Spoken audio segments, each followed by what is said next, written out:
America తన దగ్గర ఎన్ని వేల అణుబాంబులు ఉన్నా సరే రష్యా మీద డైరెక్ట్గా దాడి చేయడానికి ఎందుకు వణికిపోతుందో తెలుసా?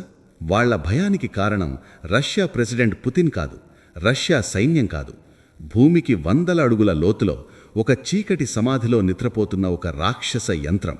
దేశాన్ని పాలించే నాయకులు చనిపోయినా, సైన్యం మొత్తం నాశనమైనా సరే, ఆఖరికి రష్యా అనే దేశమే పటాపంచలైపోయినా సరే, శత్రువుని వేటాడి చంపే ఒక మృత్యు యంత్రం రష్యా దగ్గర ఉంది.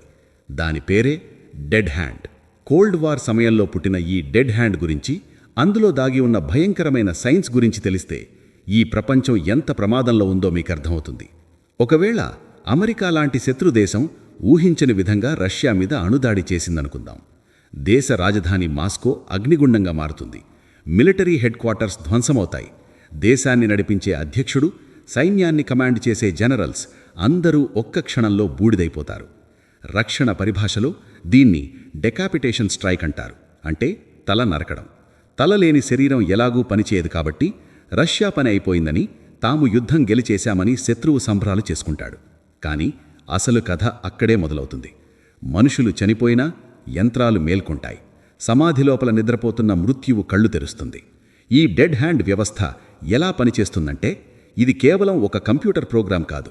ఇది రష్యా దేశమంతటా భూమి లోపల పరుచుకున్న ఒక భారీ సెన్సార్ నెట్వర్క్. ఈ సెన్సార్లు నిరంతరం భూమిలో వచ్చే ప్రకంపనలను, అంటే సిస్మిక్ వేవ్స్ని కొలుస్తూ ఉంటాయి. ఒక అణుపేలుడు జరిగినప్పుడు వచ్చే భూకంప తరంగాలు మామూలు భూకంపాల కంటే చాలా భిన్నంగా ఉంటాయి. ఆ తేడాను ఈ సెన్సార్లు పసిగడతాయి. దాంతోపాటే గాలిలో రేడియేషన్ స్థాయిలు, వాతావరణ పీడనంలో వచ్చే ఆకస్మిక మార్పులను కూడా ఈ సిస్టమ్ అనలైజ్ చేస్తుంది. ఈ సెన్సార్లన్నీ రష్యా మీద అణుదాడి జరిగిందని కన్ఫర్మ్ చేసుకోగానే ఈ సిస్టమ్ వెంటనే రష్యా హైకమాండ్కు ఒక సిగ్నల్ పంపుతుంది. కానీ అక్కడ ఆ సిగ్నల్ రిసీవ్ చేసుకోవడానికి ఎవరూ బ్రతికి ఉండరు కదా.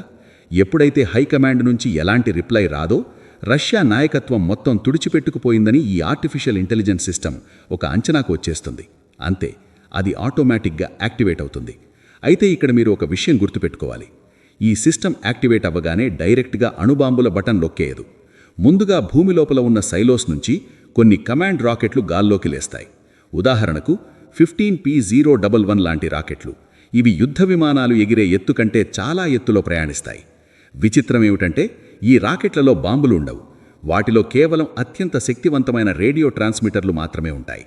శత్రువు భూమి మీద ఉన్న సెల్ టవర్లు, శాటిలైట్లు మొత్తాన్ని ధ్వంసం చేసినా సరే, ఆకాశంలో దూసుకెళ్తున్న ఈ కమాండ్ రాకెట్లు ఇచ్చే సిగ్నల్ను ఎవరు, ఏ శక్తి ఆపలేవు.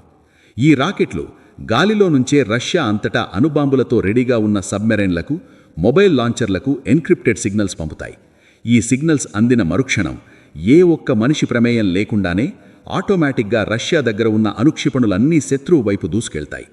అఫీషియల్ లెక్కల ప్రకారం రష్యా దగ్గర 5500కు పైగా అణు వార్హెడ్లున్నాయి. కానీ అనఫీషియల్గా ఆ సంఖ్య 10,000కు పైనే ఉండొచ్చు. అవన్నీ గనుక ఒకేసారి టార్గెట్ని హిట్ చేస్తే మన భూగోళం ఒక చిన్న అణుధూళి మేఘంగా మారిపోవడం ఖాయం.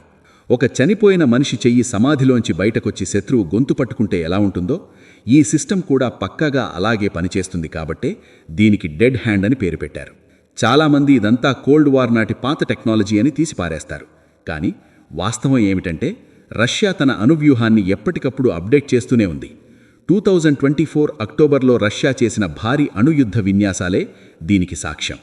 శర్మత్, అవన్గార్డ్ లాంటి లేటెస్ట్ హైపర్సోనిక్ క్షిపణులను కూడా రష్యా ఈ డెడ్ హ్యాండ్ సిస్టంతో కనెక్ట్ చేసింది. ప్రస్తుతం ఉక్రెయిన్తో జరుగుతున్న యుద్ధం, నాటో దేశాలతో ఉన్న ఉద్రిక్తతల వల్ల రష్యా ఈ వ్యవస్థను స్టాండ్ బై మోడ్లో ఉంచిందని నిపుణులు చెబుతున్నారు. అంటే బటన్ నొక్కడానికి జస్ట్ ఒక్క అడుగు దూరంలో ఉందన్నమాట. మేము లేని ప్రపంచం మాకక్కర్లేదు అని రష్యా ప్రెసిడెంట్ పుతిన్ ఎందుకన్నాడో ఇప్పుడు అర్థమైందా? ఇదే వాళ్ల గ్యారంటీడ్ రిటాలియేషన్ స్ట్రాటజీ. శత్రువు మమ్మల్ని నాశనం చేయొచ్చు, కానీ ఆ నాశనాన్ని వాళ్లు కూడా సమానంగా అనుభవించాలి. ఇదొక భయంకరమైన ఆత్మాహుతి ఒప్పందం. అణుయుద్ధంలో గెలుపుండదు, కేవలం వినాశనం మాత్రమే ఉంటుంది. మరి ఇంత భయంకరమైన డెడ్ హ్యాండ్ సిస్టమ్ గురించి మీరేమనుకుంటున్నారు? ఒకవేళ ఆ సెన్సార్లలో ఏదైనా చిన్న టెక్నికల్ ఫాల్ట్ వచ్చి నిజంగా దాడి జరగకపోయినా జరిగినట్లది పొరబడితే ఈ ప్రపంచం ఏమైపోతుంది? మీ అభిప్రాయాన్ని కామెంట్స్లో చెప్పండి. ఇలాంటి మరిన్ని ఇంట్రెస్టింగ్ అండ్ హిడెన్ ఫ్యాక్ట్స్ కోసం ప్రేమ్ జేవీవీ ఛానల్ను ఇప్పుడే సబ్స్క్రైబ్ చేసుకోండి.